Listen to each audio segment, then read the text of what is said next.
Good afternoon, everyone. I know we've still got people still joining us. So welcome to yet another amazing event that we've got planned for you today. Some of you were with us yesterday and we're delighted you were able to come back today. My name's Jean Chawapiwa. I'm the head of member services at MSDUK. It's my absolute pleasure to just open this session on doing business with global brands. And you're going to hear a lot more about the amazing Black entrepreneurs we've got here to share with you.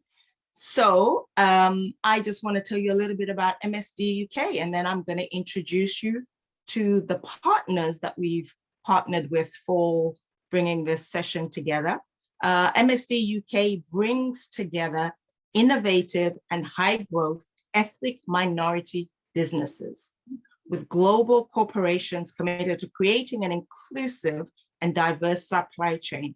Our corporate members are now sitting at just over 94. So that's corporate members, most of them global corporates, who are looking for diverse suppliers to increase diverse suppliers in their supply chain.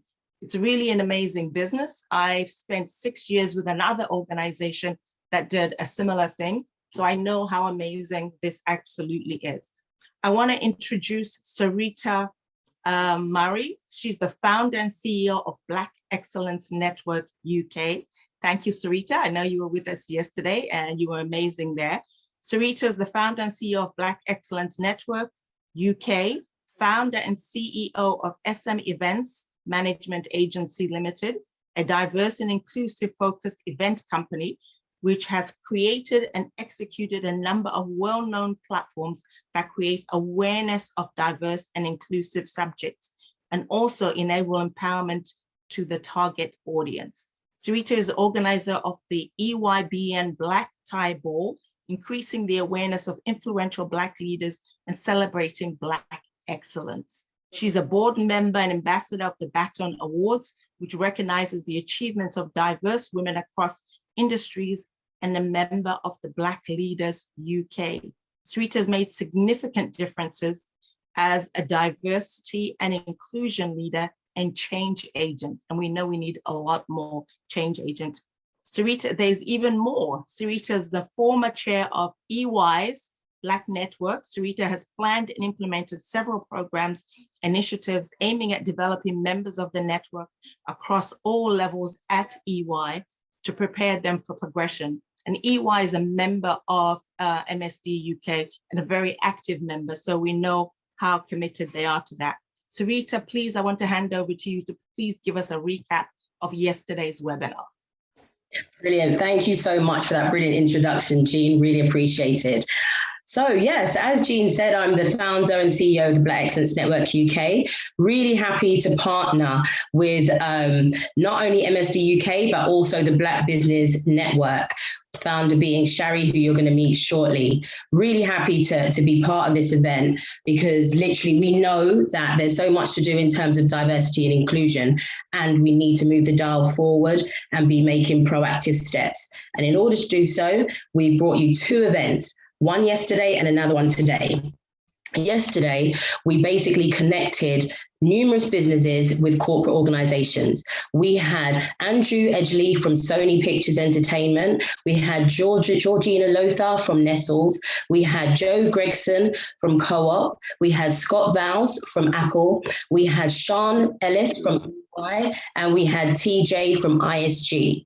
They was able to provide brilliant nuggets to the organizations that were involved yesterday. It was brilliant for them to be able to run through their supply procurement process and how Black businesses can actually be successful in that process. And it's really important for us to know the details in order to make sure that we're successful.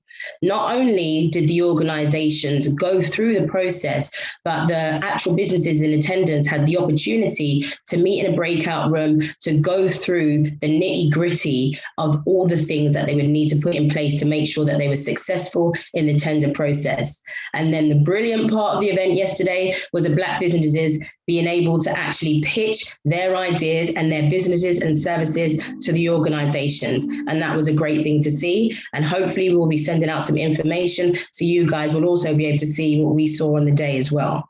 Now, without further ado, I'm going to pass you back to Jean for the rest of the session. Thank you so much for attending and enjoy your time. Great, thanks so much. We hope to be soon sharing out the recording for yesterday. So for those of you who weren't able to join, it was extremely informative. It's my pleasure now to introduce the moderator for our session, Shari Lee. Shari is the founder of the Black Business Network, and it's the home of Black business owners and startup entrepreneurs, designed to strengthen business connections, financing, and knowledge in the Black community. Shari, I am so excited to meet you. After a decade-long career in the events industry, Shari was inspired to use her skills to create safe spaces for Black entrepreneurs to meet, network, and learn from each other. Along this journey, she says she has learned about the numerous areas of support needed in her business community, and she has been honored to continue to build and share these resources with other entrepreneurs. And Shari is also a member of the Lloyds Bank Black Business Advisory Committee. I know this is going to be a great session. I'm handing straight over to you. Thank you so much, Jean. Thank you for welcoming me. And welcome to all of you here that have joined us here today for the Doing Business with Global Brands event. We are really excited to be here. Black Business Network is excited to be here and partner with MSDUK in celebrating Black History Month, and also partnering with Sarita from Black Excellence Network, who we've always worked with as well. So it's great to see this kind of collaboration coming together to really support and uplift Black entrepreneurs in an area that I know sometimes can feel a little bit daunting, particularly when you're starting out and you're just trying to get to grips with, you know, getting business and approaching some of the bigger brands with your business and trying to understand how is a great successful way to navigate that. So we are really excited to be able to bring everyone together and get some opinions.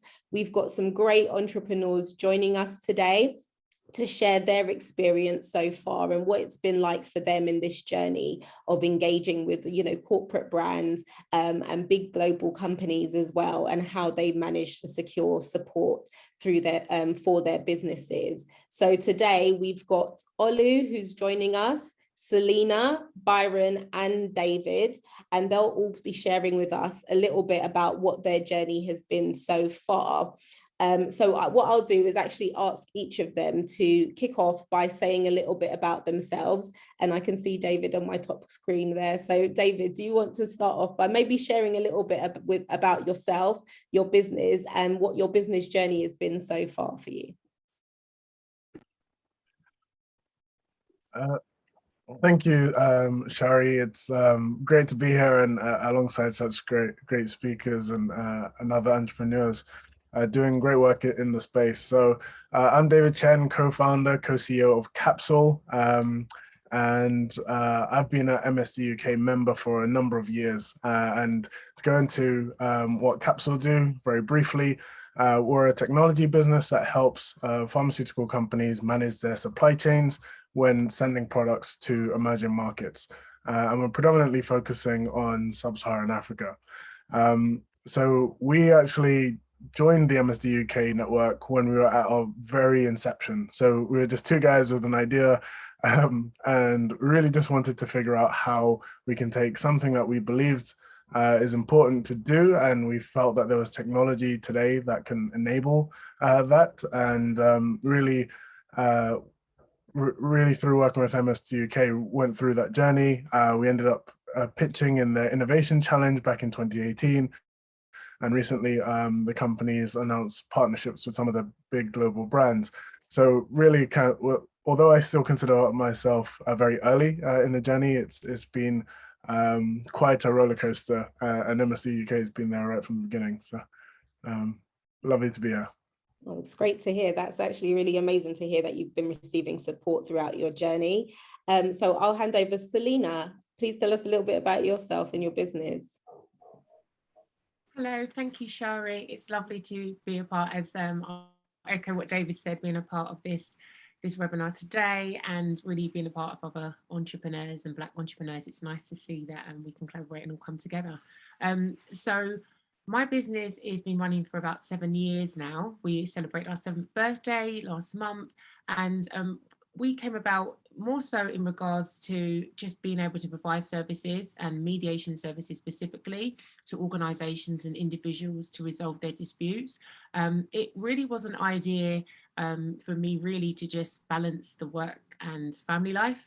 I have a legal background, and it's something I've always been passionate and really been into in regards to knowledge, but I also wanted to make sure that I could be a hands-on mum. So it's just something I kind of opened and was like, okay, this mediation seems like it's a really good thing. I do have a legal background and I can actually really manage my time just a little bit more better. So that's where it really began. And I just kind of felt that this mediation, as it was at the beginning, was something that I knew that a lot of individuals and businesses would need in years to come. So my initial idea was just like, let's jump on it now. Let's not wait until 10 years time when we need it. Not realizing that there was going to be a pandemic, and that's when it really kind of blew up for us, which is more last year because of the issues. So it's almost like when the climate is down, our business is up. So that's how we really started. So it's mediation services. We, organise that in civil and commercial, workplace and employment, and a little bit of family, as well as employment, civil and commercial. I mentioned all of them actually. Civil, commercial, workplace and employment, and a little bit of family. So we do all areas in that regards. A lot of mediation services don't. And our journey really just kind of really flipped more in the last 2 years, where I started realizing that we really need to collaborate and partnership with a lot of brands, and just making sure that we can have that consistency and kind of losing the whole ad hoc. So yeah, we've been a part of MSDUK this year, and the support from them and other businesses have just been really amazing. So yeah, that's a bit about, I suppose, myself and what we do.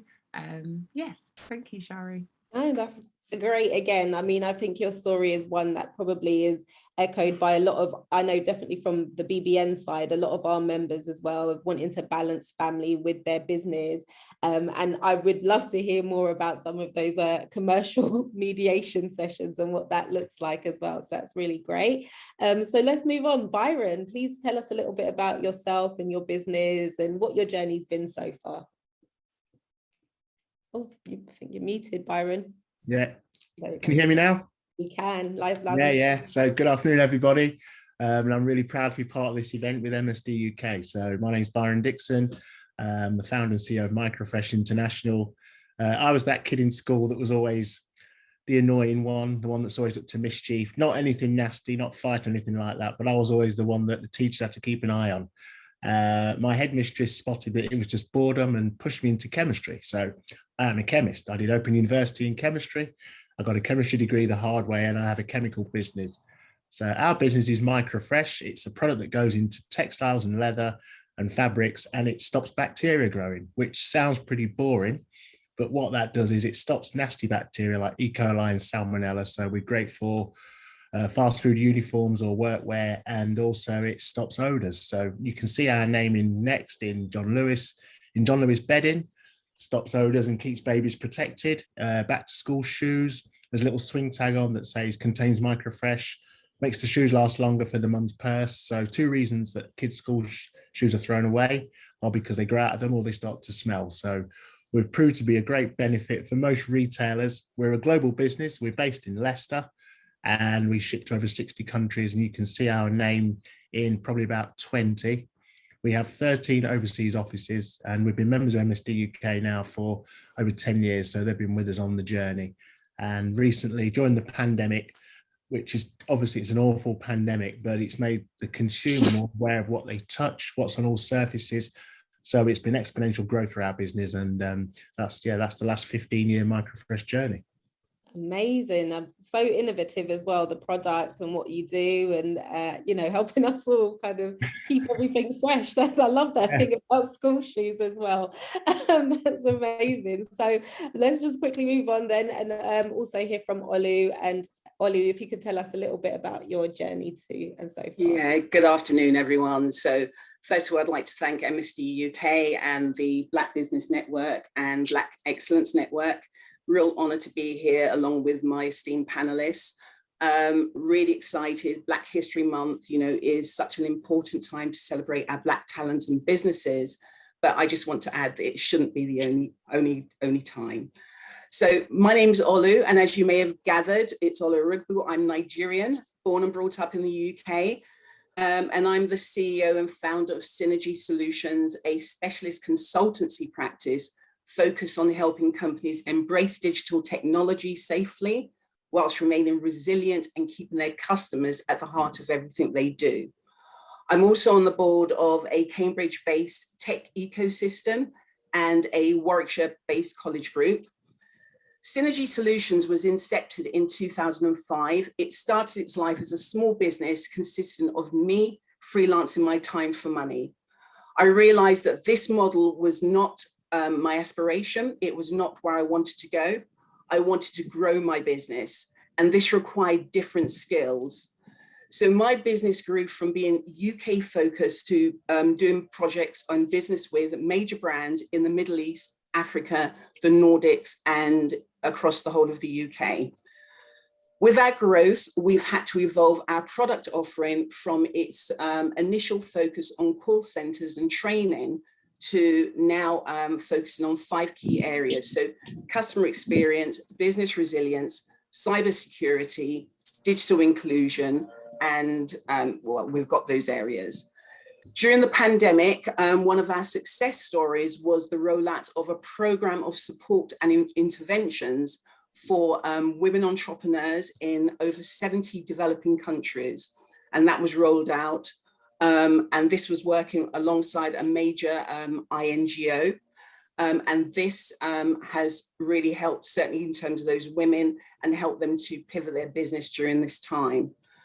But again, given the time and our focus, I'm really happy to and looking forward to actually sharing my experience around global brands. So I'm not going to speak all now, and I'm sure we'll have the opportunity to speak a little bit more during the course of this conversation. Yes, absolutely. Thank you so much, Olu. That was a great intro. And thank you to all of our panelists today. I think everyone will agree that it's a very esteemed and diverse panel, all coming from different areas and different lengths of service to your business. So that's really amazing to see. And I actually think, just touching on what you've just said, Olu, about kind of, wanting to switch from kind of freelancing your time to kind of being a more sustainable business. And I think that's where kind of, partnerships with global brands really come into play.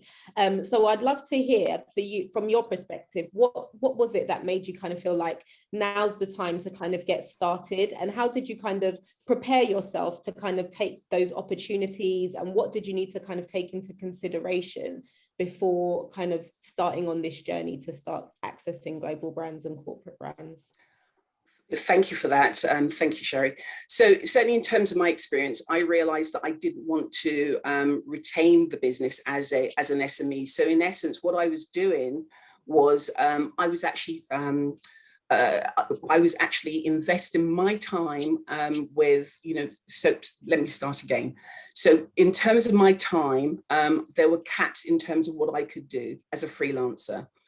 So given my focus, which was to grow the business, I knew that I had to do something different. And that difference meant, where was I going in terms of my business? How did I want to grow that business? Given that aspiration and those objectives, I then had to look at, okay, how do I actually achieve those? So it was all about the numbers. So this meant looking at, I was really focused on building relationships with the clients that I had and those existing relationships. But given the fact that I was looking to actually grow my business, I knew that that was not sustainable. So this meant that there was a requirement to change my model. I had to look at going through a slightly different process. So in terms of going through the RFQ process, in terms of, really focusing on outbound activity, marketing activity to try and generate leads from other sources. So that meant adopting a slightly different strategy in order to generate the volume that I needed in order to grow that business, in addition to bringing on a team of people to actually work with myself. So given that change in strategy, in order to deliver the numbers, that therefore meant that I then had to go through that process to onboard the business in order to deliver those numbers. Amazing. No, that's such an important thing that you speak about there, I think, in terms of looking at business strategy and how we're aligning ourselves. I think so many of us, and I know so many of us in my network, you know, we are individual business owners that kind of push off from our dreams and just wanting to achieve something individually. So we don't tend to think about the strategy, but that's really important. And I think we kind of again touched on just how much the pandemic has had an impact on that. And while we've all had a lot of time, I'd be very interested to hear maybe from Selena, the same type of question, but given the circumstances of the pandemic, did that force you to kind of relook at the strategy around your business and how you were positioning it for these kind of commercial opportunities? Absolutely. I mean, I'm probably the most newest person in the game in regards to this, but the pandemic really brought that out. The demand went up so much. It was like, what do we do? And I would, you know, echo what Olu said, but mine was more just like the business was talking to me, like literally like, hello, Selena, what are you doing? What was going on? How are you going to be able to do all this, you know? And that's what it really is. It's like your business talks to you in different ways, whether it comes out in how stressful you are, how much work you've got, what you want to do, your visions. Like my thing is sometimes I've got so many visions. It's like, okay, are you going to execute that all now? And my team was very, very small. That was like 2 people. So I was like, okay, maybe we need to actually add more people, and then we can add those people. Where are we placing those people? So for me, it was more about knowing what I needed to do, but how I needed to do it. And for me, it was a case of expanding the business first. And then in that time, we rebranded. So I was like, okay, I want to be in a position where we are positioning ourselves well, and we are able to have that business model so that we look a certain way and we're branded, but also can be attracting the right clients. And those really questions and kind of visions really came through over the pandemic, because it made me really realize, I knew it before, but it made me realize even more how much we just need to grow and how we need to change in the way in which we're doing. And then I, you know, echo what Olu says, it was more to do with like, well, you can't keep coming through me. One of the main things we have right now, which is why we've also added L&D, learning and development, is making sure that not everything has to come to me, because I don't want to be just the business. It's lovely that people want me, but I want them to want the business, and still represent that by having other mediators on and other people that I can work alongside. So it's really listening to what the business is saying. And in that sense, although you might be thinking, what does that mean? It's listening to yourself. It's being in a position to say, okay, what is it that I need? Where am I trying to go? What I'm trying to achieve. When I first started this business, it wasn't like I was looking at exit strategy, but my brain started to think like that. And it's a very uncomfortable thing, because you're like, well, I didn't start the business to close it, but that's what you're initially doing, regardless if you know that or not. So it's listening to what you need and making sure that, you know, the business doesn't fully rely on you to make money. You know, my kind of thing was just like, I want to make money while I'm sleeping. I don't want to feel like I have to show up in order to get a check. And that's just me being honest. That's where it was for me. And just looking at the demand and looking at what you want, and you know, where you started, and what was the initial things that you wanted from the business. And for me, it was to get that work-life balance. It's not always going to be like that every single day, but it's ensuring that I can say, you know what, I can have that day off and not feel like I'm having that day off, but I'm in my head. And I have that kind of mental conflict of just saying, well, you've given yourself the day off, but you really haven't, because your brain's with the business, even though you're taking yourself away.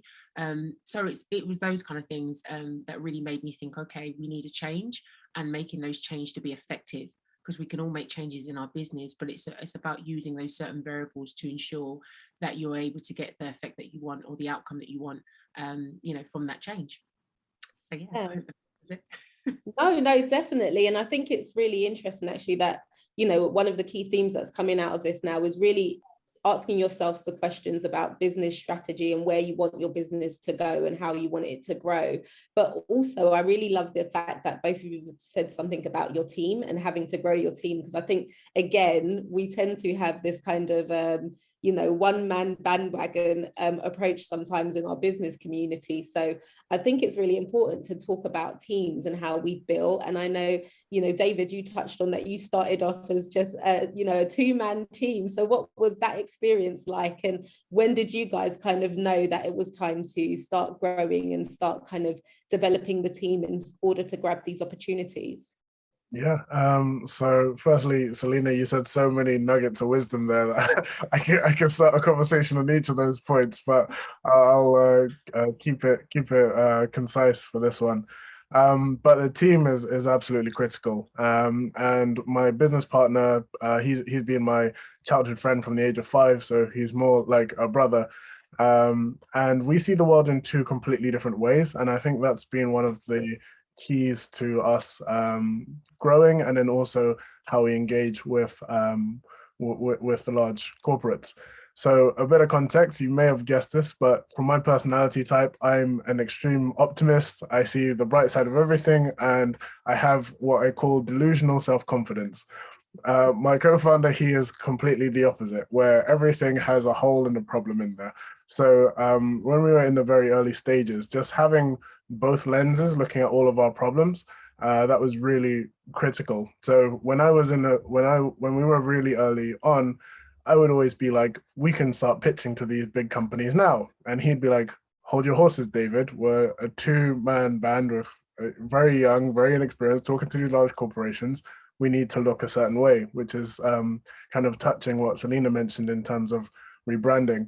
So he made sure that we did the work necessary to present ourselves in the right way, so that when we do eventually go into those discussions, we can be taken seriously. And I think that that's been absolutely key, just the difference in perspectives, to make sure that you prepare yourself to look the right way, to communicate in the right way. And then once you've done that sort of pre-work, then you're ready to go on and speak to the brands. Amazing. I love this. I love this. So we're thinking strategy, we're thinking team building, and we're definitely thinking branding in terms of practical steps and things that you need to think about before kind of reaching out for global opportunities. So I think let's hear from Byron, because I'm super excited. I'm sure you've got a lot of knowledge in this. And how do you guys prepare with such a product? You had something that you knew, I think, loads of people would want and find useful. How did you kind of prepare yourselves? And I guess when you're thinking about something in that sense, it'd be good to kind of hear a bit more about the different types of kind of opportunities and how you need to approach, commercial organizations and corporates. Yeah, sure. So just going back to the original question about the pandemic, we have an antibacterial brand. So the first lockdown happened, everybody went into panic. And within a month or 2, we started getting the most random calls, because companies realized that when they reopen, who's touched that surface first? Who's sat on that chair? Who's touched that door handle? So we got all sorts of inquiries from people that we would never normally work with. So typically we work with retail, as I mentioned before, as I say, Next, John Lewis and that kind of thing. We started getting calls from banks, from accountants, from universities, from gyms saying, can we get your name in our building so that our consumers and our customers feel safe? So we then had to do that wonderful word, re-strategize. I can do chemistry and I love people, and that's it. So I know when you talk about using your strengths and working to your strengths, I've built a team around me that do all the other stuff. And that was absolutely crucial, because we were run, myself and Jigna, people may know Jigna. We weren't a 2-man business, but up front we were almost like a 2-man business. And that had to stop, because like Selena said, you have to come across as a more universal company, so that other people are handling things when you're not there, and that you can deliver and continuously deliver to a high standard. So the pandemic was a tricky time for us, but it did force us to restructure. We've now got a great management team. It's a cliche, I work on the business now rather than in the business, and that's happened in the last 18 months. And we've done some investing in some what I would call boring and strategic things. That's because, similar to David, I'm one of these happy-go-lucky, let's try everything type people. But we've invested in an ERP system, we've invested in international IT, and international finance. So that's how we've grown during the pandemic, and that's how we've managed to present ourselves to corporations, because again, you have to be ready, you have to be consistent, and you have to be professional. Amazing, great. I mean, yeah, I think there's a lot of gems there that everyone has kind of dropped, and I think it's super important that we're, you know, all thinking about our strategy and how we can continue to develop that. And obviously we've touched on investment. So what would you say then, Byron, if I continue on with you, are kind of the three practical steps that you needed to take in order to kind of prepare your business? Okay, so one is look at the back office. So we're all kind of upfront people, we're all front end, we're all sales and marketing. Invest in the back end, because something I realized when I interfaced with a corporate through the MSDUK network is I actually sat there and I thought, actually, I've done all the pitching. If they give us an order today, it would swallow us. And that's not good for anybody. So that's the first thing you have to do. The second thing is, as I say, make sure that your marketing is all in line. That's crucial again, because the worst thing for a corporate, remember, corporates are full of very, very smart people, or well-paid, well-trained, looking for gaps. So if you have any gaps in your information or things that don't make sense, it will make you look very amateur very quickly. So we did a massive destroy and rebuild on our marketing, the whole thing. So every single message that you see out there for Microfresh, whether it's in John Lewis, if you walk into Next, you'll see our name all over the store. The message is consistent, because the buyers from people like the corporates, they go in there at weekends and buy bedding. So it's the same name that they're seeing, and you have to make sure that that's all aligned. And the other thing, the last thing, which I'm trying not to make this the Byron Dixon show and get everybody else a chance to speak, is we are international. So again, we had to go through a massive destroy and rebuild on our message in different languages, making sure that we don't drop any clangers, words in English that mean something slightly different overseas. And that, again, it's costly, but it means you do it once and your message is consistent. Great, amazing. That's so good. And I think that's a great point about, you know, taking on what you can actually handle as well, and making sure your business is prepared for something like that. And I think, I mean, Selena, I don't know what it's like for you in terms of when you're kind of reaching out to these corporate companies, but I guess what are the kind of practical tips and steps that you take if you are applying for, you know, a particular contract? What would you do? How would you start thinking about that? And what's your approach? Well, I would say one of my things that I would kind of go on from what Byron said is like positioning. For me, it was important that we're positioned in a certain way, we look a certain way, and it's making sure that comes out not just with what we're saying or how I'm saying it, but that comes up in our literature. I'm one of those people, I like to think everything's organized, like Byron said, in the background. So it was making sure that we had our capability statement, it was making sure that we had our proposal, it was making sure that it was uniformed. And not just for the corporates to dress a certain way, because we can all look, but it's making sure that it comes across in that way, that it is also professional. And I think the second thing is, you know, I'll go with what Byron said in that the marketing, we've really changed. Like, we even got on our Instagram page some of the old one. If you see what we looked like before, it was fine, but now you're like, oh, okay. I mean, someone actually said to me the other day, oh, you went from, and no disrespect to anyone that's got a Ford, but you went from a Ford to a Bentley. Now, you know, I don't know if we're a Bentley yet, but it's just making sure that you look that way. And I can even see it. And we've kind of left it there to be like, this is a reminder of how we used to be. Like, at that time, people are thinking, oh, no, I think you're okay. And now we change. It's like, oh. So it's repositioning, making sure, like, you know, Ryan said, it's consistent, our marketing's consistent, the message is similar to the same across the board. When you see me, you see the colors, you match it. It's putting my face there, but it's also making sure it's the brand. And another thing I think is just making sure your literature is the way it is. I mean, a lot of people don't even have capability statement. And if anyone that doesn't know what that means, it basically is like a one-pager of telling who you are and what you do. You know, we all have these pictures, and you have 60-second pitch, 2 minutes pitch. That's what it basically is. You're pitching yourself and saying, this is what we do, this is how we do it, this is how we can help you. Because all corporates really want to know what you can do for them. As much as you can talk about what you do, it's like, how can you help them and how can you help their bottom line? So it's really kind of deep diving into your business, and maybe get someone to have a look at it and just really criticizing it and say, how can we be better? Because there will be holes, and it doesn't mean that you're going to fill all of them, but it's making sure that you can look at it with a clear eye and say, okay, we need to work on those areas. But I would definitely say if you can position yourself in that way, whether it's branding, rebranding, just position yourself, make sure your marketing is consistent, it's there. You know, thankfully for me, I have somebody that takes on that marketing. So, you know, God forbid if I'm in the, you know, this kind of setting now, I'm not thinking, oh, I've got to post at this time. Get that if you do have those resources, and just really looking at your business and making sure that you have those, you know, those literature and documents in place, because someone will say, oh, can you send something over about your business? And you're thinking, okay, is the email signature enough? Well, it's a start, but it's not enough. So it's just making sure you have those things, your proposal, and I would say a capability statement, and showing up the best way that you can for yourself, which means that other brands will want to work with you because you look good. Amazing. I think a capability statement is something so important, so key, and so many business kind of overlook that and don't think about it and just kind of think about the look, but it's so important to be able to tell businesses what you do.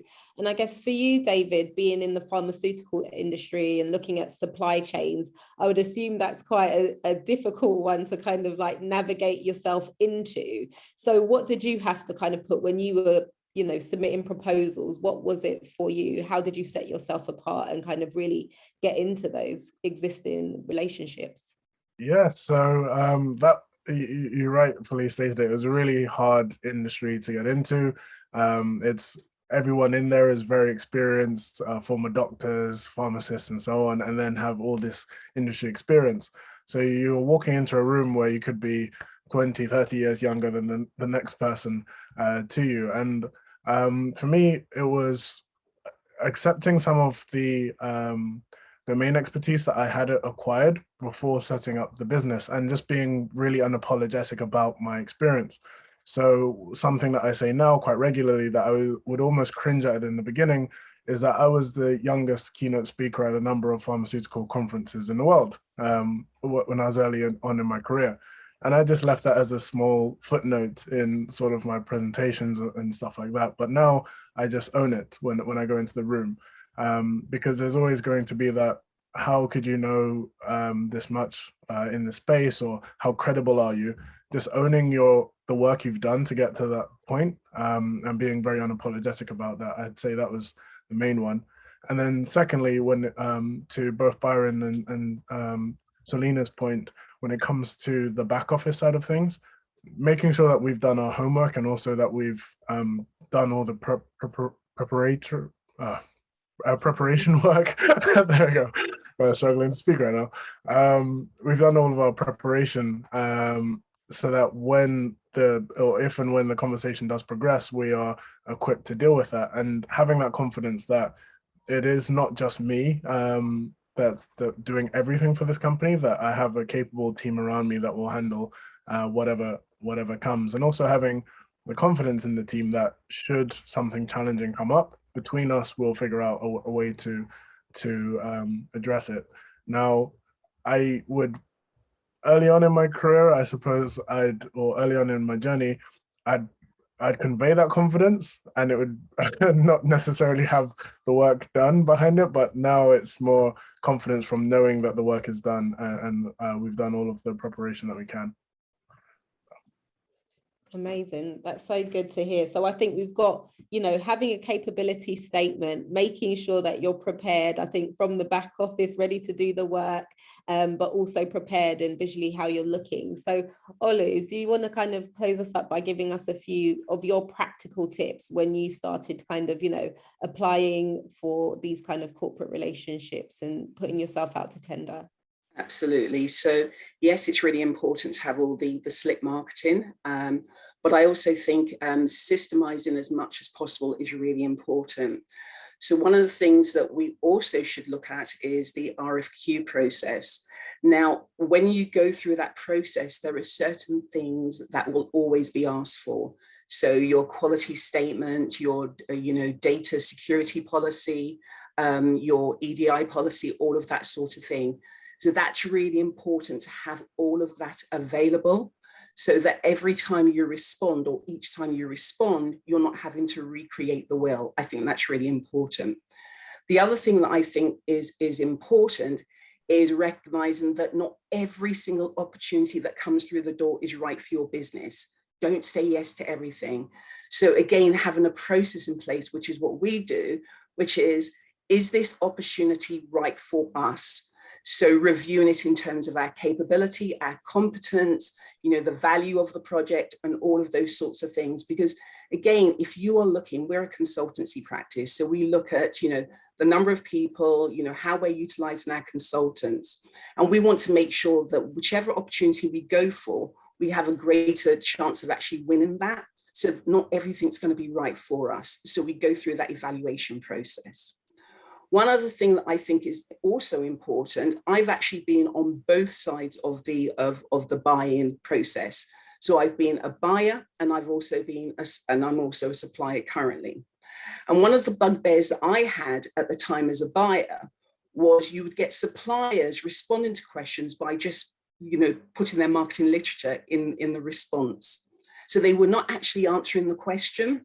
They were just given a standard response, which meant that me as a buyer had to go through lots of information in order to find what I needed from them.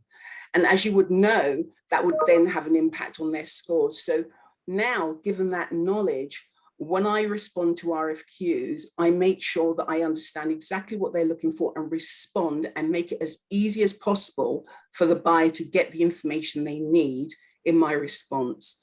And I think that's really important for us, you know, when we're engaging and engaging with corporate brands. Oh, that's so interesting. I would love to just hear a little bit more, actually, for those who don't really understand RFQs and some of the processes that you've talked about. And as you've kind of just let us know, you've got a bit of buyer's background. Could you maybe explain some of those processes a little bit more for our audience and what they look like? Yeah, so again, when you're going through a tender process, it really depends. There is initially a pre-qualification process. So this is where the buyer may ask you for information around your finance. They may want to know whether or not you have certain processes in place or policies in place around, as I mentioned before, your quality process. They want to make sure that you've got no irregularities attached to your business. So they want to make sure that when they do business with you, that you're not going to, you know, win the contract and suddenly disappear. So there's some due diligence that they go through in order to check, first of all. So once you've gone through that process, it really depends on the organization. It depends on the brand. Their process will differ depending on what they're looking for. Once you've gone through that process, and if you're successful, then they may invite you to actually go through to the next stage, which is where you then provide a technical response. And this is where you will then tell them, okay, this is the problem that you have, and this is what you're looking for, and this is how we're going to solve it for you. And then this is the opportunity for you to showcase your competence and what you're capable of actually doing to support them. So that's the process. And again, having gone through that, if you're successful, then that's great, because it means that you then have the opportunity to actually start engaging with these global brands. But having the process in place, having the documentation in place, and knowing your methodology, that will also help you in terms of, you know, working with them and then taking that learning onto future opportunities. Great, thank you so much. And actually, I think it's great to touch on the point around due diligence and things like data and stuff like that. So I'd like to, I guess, put it to the panel if anyone had any kind of shocks when they came to that process, particularly around things like, you know, data management and making sure all your kind of quality check processes were in place. So maybe we can kick off with Byron. Okay. Byron show. We're back to the Byron show. Come on. That's the Byron show. I think a couple of things that I'm just going to say very quickly is, one is these are corporations that we're dealing with, and as I said before, they are huge. They employ, in some cases, hundreds of thousands of people, and they don't want to get things wrong, so they will do their due diligence. So I think as a company, as a business or as an SME, if you're trying to interface with them, make sure that your deck is clean. And of course, they don't expect you to be 100%, but if there's anything they need to know, tell them up front. because if you don't, they will do their due diligence. They will not buy your product without checking on you, your business, your finances, what you say is true. And if there's anything that you're hiding, your credibility will be shot. That's the main thing. And the other thing I just want to touch on very quickly is, I mean, Olu mentioned about RFQs and some other nice acronyms that make my brain freeze. But one of the things that I did find out very early is there's a tier system when we talk to corporations. So if you're a paint company and you want to supply to Balfour Beatty have what's called a tier 1 supplier, which may be another company that buys everything to do with Balfour Beatty that's not plaster. So you may supply the company that supply Balfour Beatty and you become what's called a tier 2 supplier. So again, be ready to engage with other companies that they pass you on to, but again, do your due diligence. And if there's anything that's not particularly straight, then just tell them up front and they're very forgiving. Amazing. That's great. And I guess, yeah, for you, Selena, did you have any kind of lessons learned or anything that you kind of felt like you could have gone back and done better, or, you know, just during the process, what kind of caught you off guard and what were the lessons you learned from that? So I was just reading some of the comments and it just made me think about it, just saying like, yeah, don't overpromise and underdeliver. I laugh at that in so many ways because, and I'm going to get back to your question, Sherry, only because as we are a Black panel, I think there's this idea that, you know, we should work with each other on the mere fact that we are Black. And I think it's so important to know that you're good at what you do and don't just work on that sense. So yeah, I'm just putting that out there in that sense. Always make sure that you're not over promising and under delivering.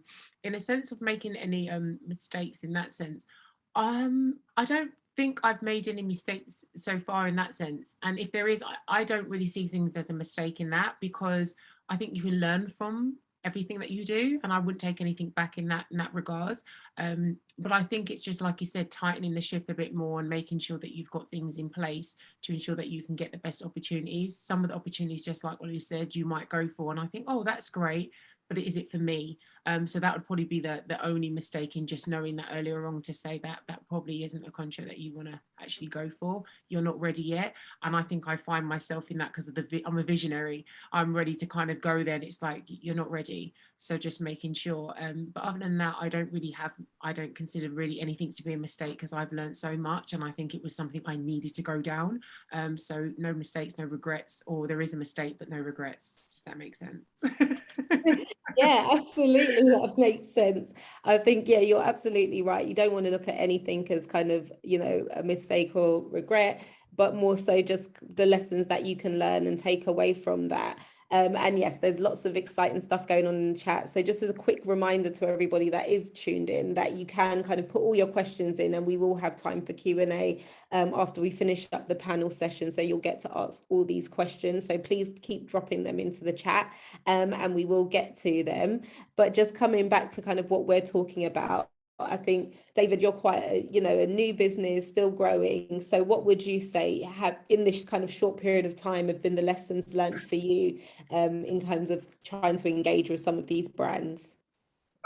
There's many mistakes, but I'll zero in on two in particular. The first one I'd say is when it comes to responding to the proposals, and when you actually get your foot in the door and you want to put your best foot forward. I'd say my biggest mistake early on was simply just going into work mode, looking at everything that they've submitted, writing our best proposal, and then just submitting it. Rather than actually taking a step back, having a conversation about the context behind the proposal, why they were looking at it this way, what problem are they trying to solve, and have that dialogue first. Then you can understand why the proposal was written in the way that it was. Because oftentimes these proposals are very templated and just slightly adjusted to meet the individual business case that you're working on. So if I was to do it all again, I'd just kind of be like, hold your horses, speak with the right people, get the right business context. And then when you respond to these proposals, you can actually tailor it and make it relevant to the person who's reading it. The second piece of advice would be, again, you may be noticing a theme here, is to be a little bit more patient. Oftentimes I feel like these deals or conversations would happen in 1 month, or if it's really long, 2 months. And some of these conversations take a very, very long time. So we've been building relationships with some corporates for over 2 years, and we haven't done business with them. And the ones that we have managed to land, it's been over 12 months of just slowly building that relationship and building trust. And the same way you wouldn't trust someone with the keys to your house if you met them 10 minutes ago, they're not going to trust you with a very important piece of business if they've just met you. So you need to build that relationship there before you can expect things to roll in. So those are my two big lessons learned. I love that. Absolutely. Patience for me was definitely one that we had to learn in our process. And relationship building, as you said, I think is so key. And that's one of the elements that we forget. It's not always just, submitting the documents. It's actually taking the time to build the relationships with these people. And particularly in my industry, where I'm coming from, the diversity sector, actually, I find that really trust has to be a two-way street in what we're doing and what we're engaging with.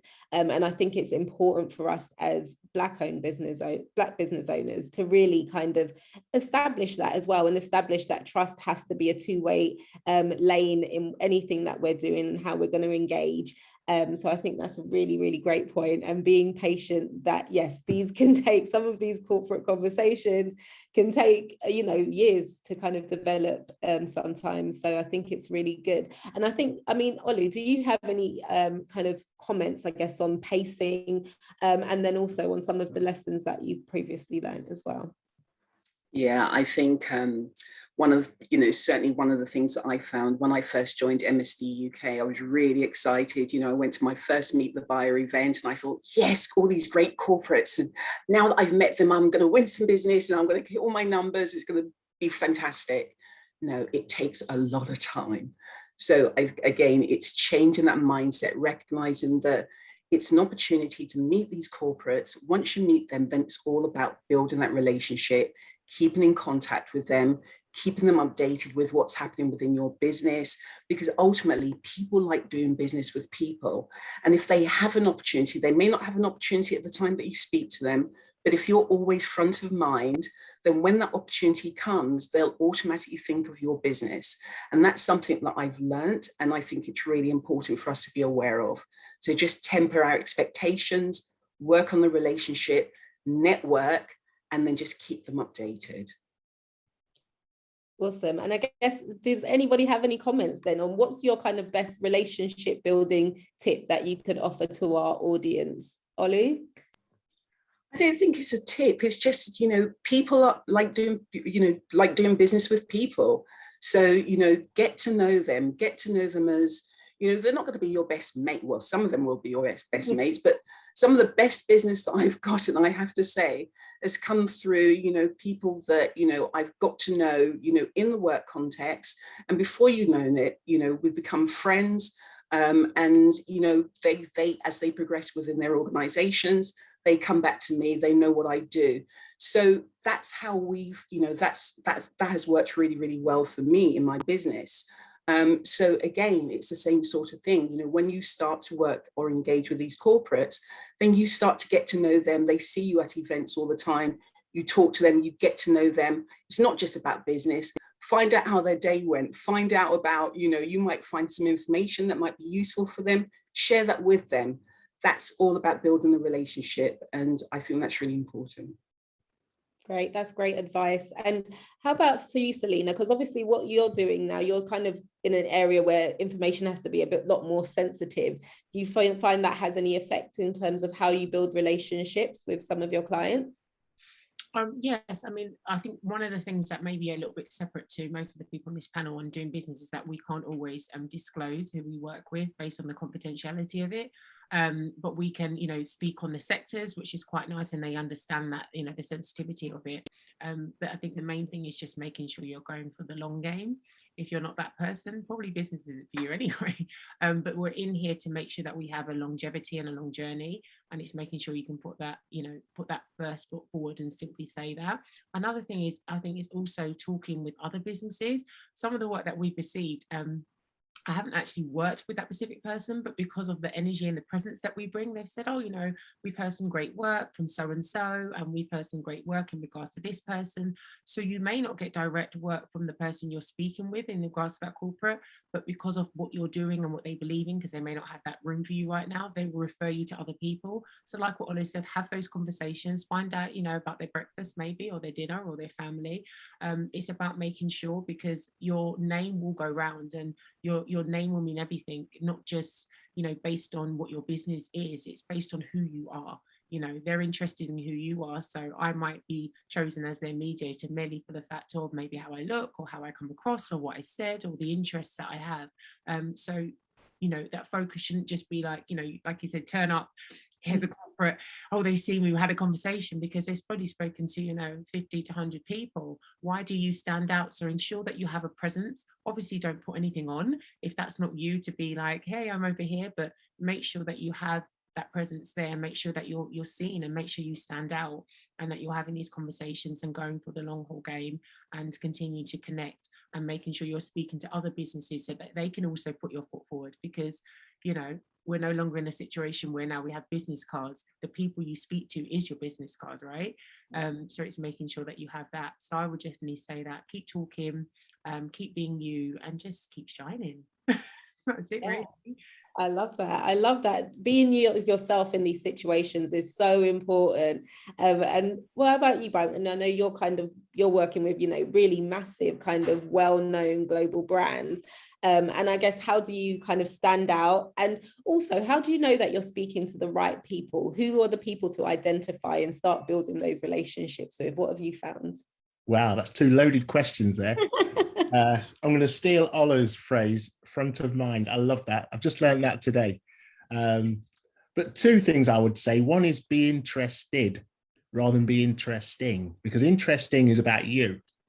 Interested is about them. So, and it's got to be natural. I am naturally interested in people. I want to find out where they're from, why they eat what they eat, why they support this football team, why they, even things like why they married this person, why they live in this area. I am genuinely interested in all those things. So you'd be amazed how many little nuggets come out that you remember next time you see them. And again, it's got to be natural, because you are generally interested. You say, oh, you know, your football team lost on Saturday, and you'd be amazed, because you're not talking about yourself, you're talking about them. And I think that's crucial, because I've always liked people, and I've grown the business naturally. And I think that's one of the main factors. I am genuinely interested in other people. Hence, Olu's going to pay for lunch tomorrow. She doesn't know it yet. I have to slip that one in there while her guard was down.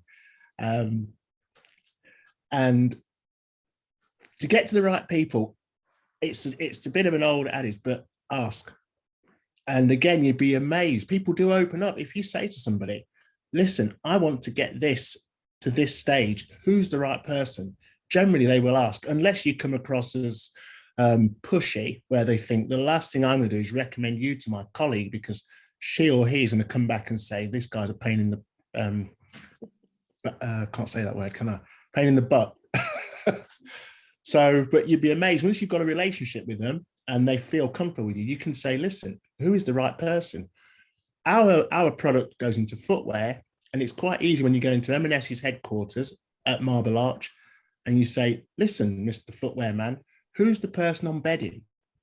Now, they know me, they know the product, they know the company, they know the brand, so they're comfortable saying, oh, go and talk to so-and-so. So I think that's crucial, that you're interested in people and what they do and what they stand for, that you care about them and that you want them to succeed. And B, I would just ask. Amazing. No, it's so simple when you put it like that, Byron, right? But no, I think it's so key. Relationship building is so important. So David, for you, how was it kind of building these relationships? You talked about kind of the massive gaps kind of in age and ideology when you kind of entering the industry. So how did you go about forming those relationships? Yeah, I'd say a lot of it is echoing what both Selena and Byron was saying about being genuine and then being interested. I think that's a fundamental thing for everyone.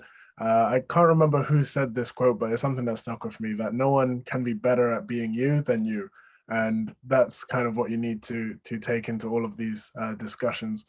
So for me, it was really, yeah, I'd say the bedrock of it was being interested in the person and the sort of the context into how we ended up talking in this situation today. I always find that an interesting conversation starter and a way to build relationships. Just like all of your career and all of mine and experiences has led to this moment where we're talking today. How does that happen?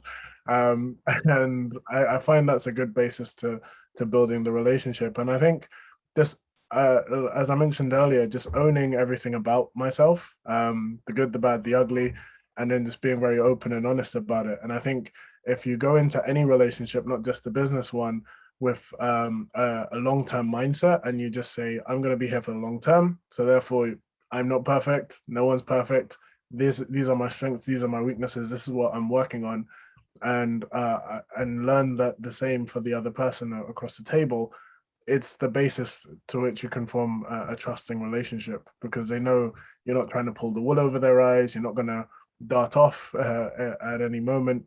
So I think, yeah, it's just being genuine, being interested in people, and just thinking long term.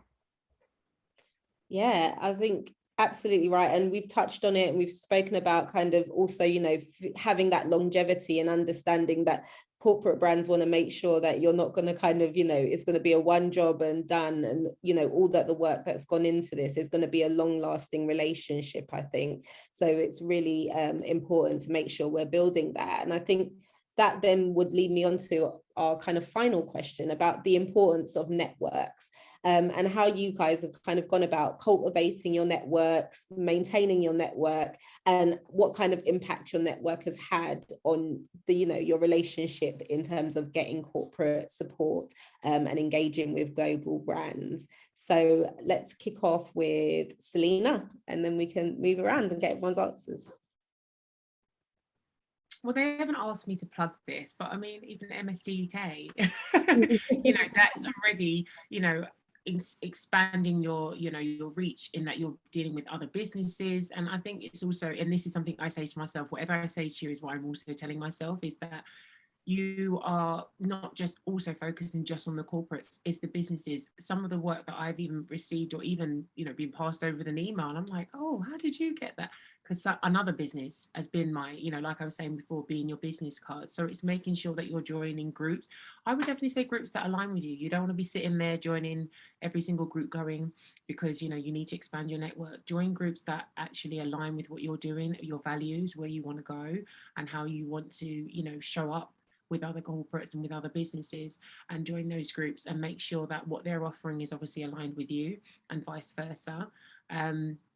I mean, obviously there are loads, you know, different ones around, but it's just making sure that you are putting yourself out there. And this also helps with your marketing. If you're not doing any marketing, make sure you're doing it. If you are doing marketing, make sure it aligns with your values, and make sure that it has personality. At the end of the day, regardless how someone can sit there and say, oh, you know, I'm not the most interesting person, or, you know, what I do, as David might say, it's not as interesting to most people. It will be if you display it that way. So it's making sure that you show up in the way in which you want to be seen. Every company, I believe, has a personality, and it's for you to bring that out. And if you don't know how to do that, you have a team who is able to do that and bring that out for you. So yeah, I would definitely say joining groups. I would definitely say reaching out to your immediate network. I think it's very surprising, not only just as a business, but as a Black business, that we sit there and say we don't know people, but we do. We know so much. So reaching out within your own network and allowing that to also, you know, support you in your journey, and, you know, kind of be that cheerleader for you as well. Awesome. Great. No, it's so important. And obviously networking and network groups are something that's near and dear to my heart also. So what about you, Byron? How have you found, you know, what's the importance of networks to you, and how have you kind of utilized those as well? Yeah, well, I think you cannot underestimate the power of networking. You never know who you're going to meet. You never know who they know. I think that's the crucial thing. So I know people talk about, is it 6 degrees of separation? Well, if you look in business, 6 degrees away from you, somebody will be able to help your business. And we've found that Americans do it really well. It's just something they just do. It's like eating and drinking. We're a bit more reserved in this country, but you'd be amazed how You know, we've got business because somebody that I've met who may do, I don't know, they may make wooden cabinets. They've gone off somewhere, somebody's imported something, there's been a problem with mold, they've thought, Byron, again, going back to front of mind. So I think networks is important. Something Selena said is choose your networks as well. Don't network for the sake of it. And also be interested. You know, you may walk up to somebody, you know, we're an antibacterial brand. I may meet somebody at a function that's IT, nothing to do with what we do. And sometimes I see this happen where people say, that's not for me, move on. Build a relationship because you never know who they know. So we have grown through networking. We don't have a massive sales force. So anybody out there, I would say networking, your networking colleagues that you meet can be your best sales force. Amazing. That's a great tip, great tidbit there. And what about for you, Olu? I know, you know, you've had relationships here today with people that are on the panel and other people, hopefully in the audience that are watching as well. So how would you say, what's been key for you in maintaining those networks, and how have you found that it's impacted you throughout growing your business? Yeah, I think networking is very, very important. So there are the standard networking. So we're part of MSDUK, which has been really, really helpful in terms of building some of those relationships. But also look at, you know, some of the people that you've done business with, you know, talk to them. They may know other people, you know, friends and family as well. So when people think of networking, they think of formalized networking, but it's not, you know. So going back to what Selena said, you know, you're speaking to lots of people all the time, so lots of opportunity to get them to refer your business. So think about, you know, all of those people that you're in direct contact with, and, you know, get them to refer you and your business as well. So again, networking, very, very important, but not necessarily the formalized ones. Yeah, no, great. And for you, David, I know when, you know, we've moved into kind of a different era so far. The pandemic has all kind of forced us online. And how does networking look for you now? And are you still able to kind of maintain those relationships, albeit virtually, now that you're working? How's that look for you? Yeah, I'd say now networking is probably more ingrained and integral to our business than it was before. And for me, I found that the best way of kind of changing my mindset to be a better networker was to do the things that I wanted other people to do for me. So whenever I'm in a conversation with someone, I think, who do I know that can help them get to wherever they're trying to get to? And by thinking in that way with everyone that you interact with, you realize, hey, I actually know some people. And then by virtue of that, it's just like a karma situation where things end up happening for you in a similar way. And in the kind of post-COVID global world now, it's gone to a stage where we have networks in the US or in Australia or South Africa, and places which I haven't been to myself, and but I know people there who are champions of me and what we're doing in these locations. So I feel like if you first practice by being that change agent yourself, and then you will notice the things you can do to improve your networking whenever you go to a function or meet new people, or even in a virtual event or a breakout room, you end up sort of doing it quite naturally afterwards. Amazing. No, thank you all. Thank you so much. And I think just because it is kind of, you know, we're here in honor of Black History Month, and we're a panel of all Black entrepreneurs, through some of the research that we've done with our organizations and Black entrepreneurs up and down the country, we found that a lot of them felt limited by their access to networking, and particularly ones where they felt they were in safe spaces or amongst the community. I'd like to ask any of you guys if you've ever felt impacted by that, and then how you overcame it, or whether that you feel like actually we should never make that a factor when we're looking to kind of reach out and build our networks. So let's kick off with Byron. Sorry, I just missed the last bit of the question. Oh, so the last part of the question was really whether, number one, did you ever have any kind of experience in terms of finding it difficult to network with other Black entrepreneurs and build a community there, and whether you think it should actually be a factor when you're thinking about the types of relationships you want to build? Is it something that's important to you or not? It's not, I wouldn't say it's not unimportant. It's not important because I think networking is a generic thing. And I've not had any difficulty with Black entrepreneurs. Quite often I've gone to events that are not Black entrepreneurs, but seen a Black face there. And naturally we've done this because that's what we do, right? We're in the Fast Track 100 fastest growing companies in the UK. So 2 years ago, we got invited to Richard Branson's mansion, which was great, down in Oxfordshire. And as I walked in, I saw a Black face, and we were at the opposite side of the room, and we just gravitated towards each other. So I don't think the colour is that important personally, but I've never had an issue networking with groups anyway. Awesome. And what about for you, Selena, kind of just coming in and still building your business? Do you find that it would be nice to be able to meet other kind of Black entrepreneurs when you're networking? Or again, this isn't something that, you felt limited by ever? Yeah, I mean, I'm actually part of groups that have a mixture, whether it be female, whether it be, based on gender, whether it be based on race, and whether it be based on, the industry itself. For me, I like a mixture. I'm used to being the only one, if that's in my industry. And to me, it's only become more apparent now because obviously it's more of a talk, but I don't think I've ever found any other problem because, like I said, I just show up as me, and people just think I'm like the tall, funny, loud, lady that might be the Black girl as well. So I just think if you show up as you won't really realize it. Obviously it's nice if you're a sort of person going into something new, it is sometimes nice to have someone else that looks like you, and I would say that myself because that's not always the case in my industry, but generally the issue should be more in line with does their values or does their relationship work with yours, as opposed to are they the same color. So I don't think it matters, as David was saying, or sorry, Byron was saying, which is that it's generic. You should be there to just build relationships and making sure that, you can have those relationships built. But if it is something that's important to you, I would say there are a vast amount of groups that, specifically will be of, Black origin or Afro-Caribbean or, with the gender. And I'm in those groups too. But I haven't found too much differences in that I'm building connections with people, because as long as you like to talk and you want to network, that's what you're there to do, right? Absolutely. And Olu, how about you? Yeah, it's never been an issue for me. It's great to see more Black businesses. Now I've worked in the Middle East where I'm a woman and I'm Black, so that's an anomaly in those areas. So it's just great to see more Black businesses. It doesn't stop me in terms of having the conversations.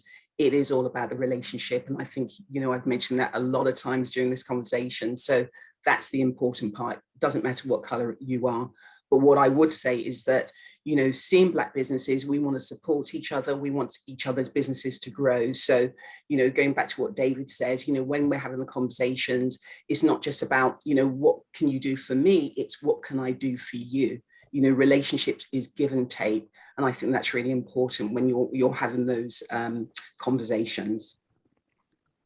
Great, amazing. And David, do you want to close out? What's it like, a young Black man coming into the industry? Would you prefer to see any kind of more Black faces around in networking, or again, is it more for you just about the content of, what you're both thinking and building that relationship?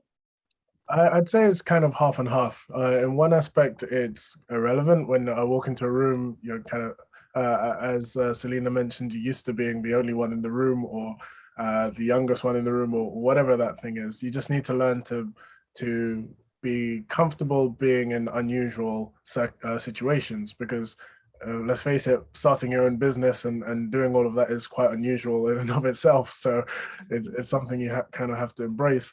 But also, on the other hand, what I've found particularly useful was when I did find the odd Black face in a certain space, just messaging and asking for advice, or telling them about the specific problem that I'm facing, and just being like, hey, can you just kind of give me 10-20 minutes of your time to help me go through these particular issues that I'm going through. And that's been very helpful. So I'd say, yeah, on one hand, it doesn't matter, but on the other hand, it's kind of, whenever you see an opportunity to help each other, or to be helped by another one, you should make use of it. And for every entrepreneur, everyone who's starting a business, you have to be as resourceful as possible all the time. So don't let anything slip through your fingers.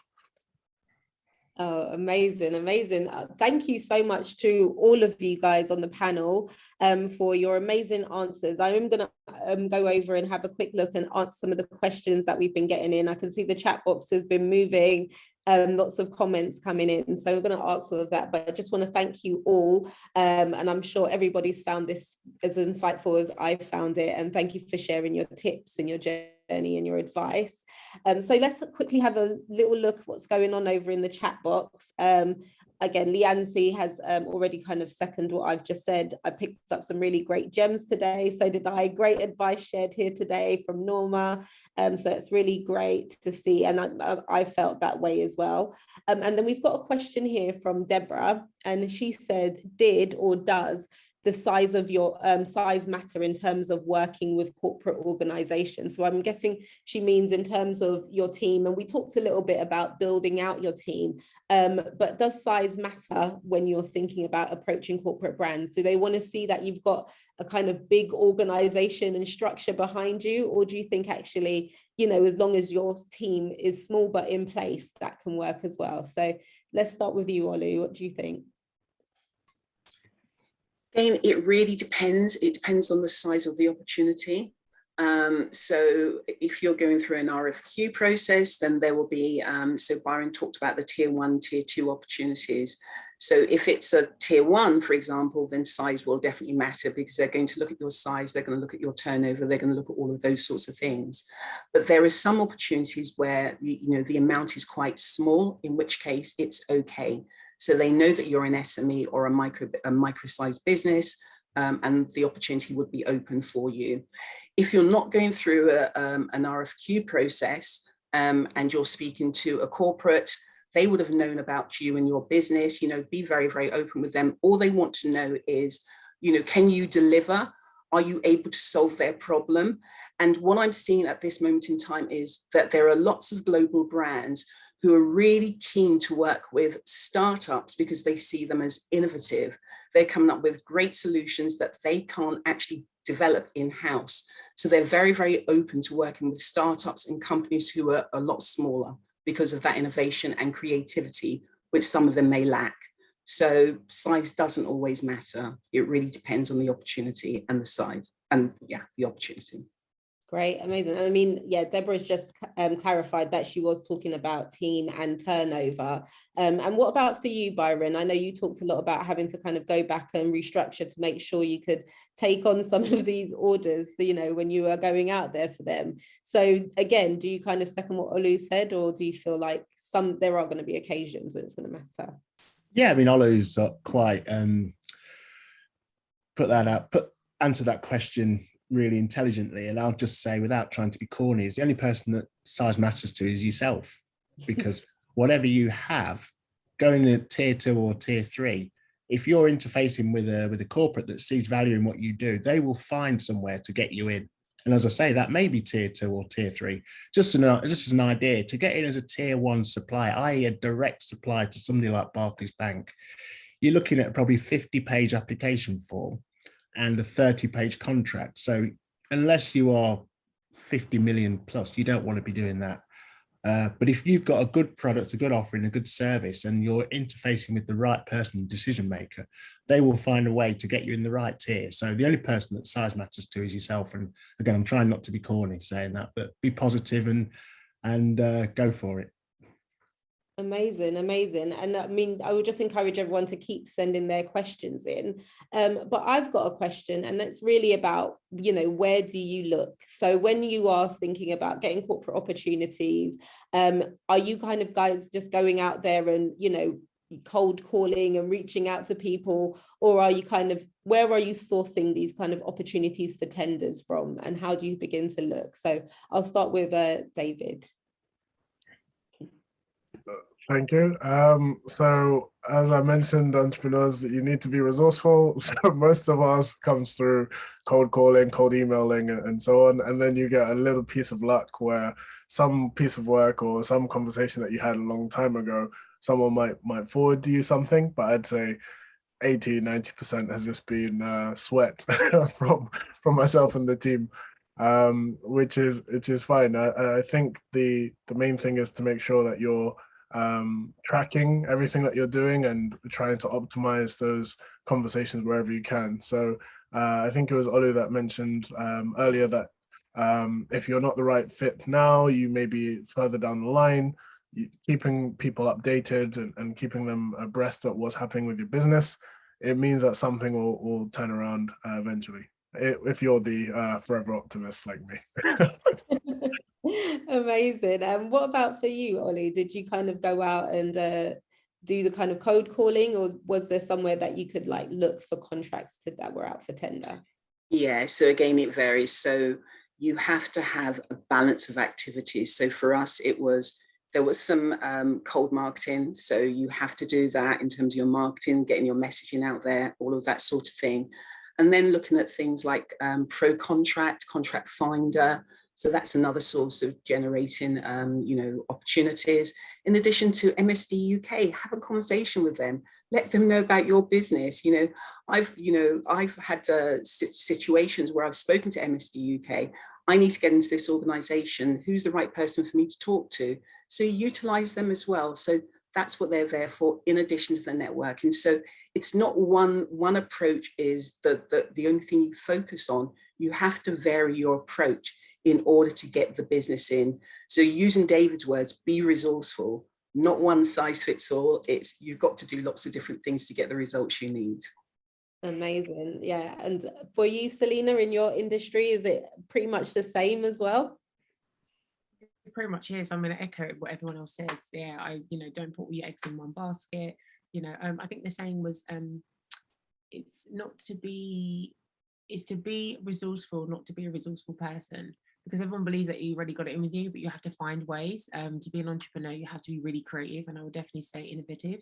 And if you're not that person, then as David said, if you've got a partner with you to be able to bring that out of you as well, then that's really great. But yeah, I would definitely say, email marketing, it's one of the strong points. People think it's weak now because we've got social media, you've got that, going online, Google. It's amazing amount of things I've found on Google and YouTube that you're just like, oh wow, that's somewhere I can go and look, or speaking to people and telling them exactly what you want, and they can refer to you some of the platforms in which you can use. And it also depends if you want it to be more of a corporate or it wants to be government, because there's government sites as well, so that's why you can get work through that way.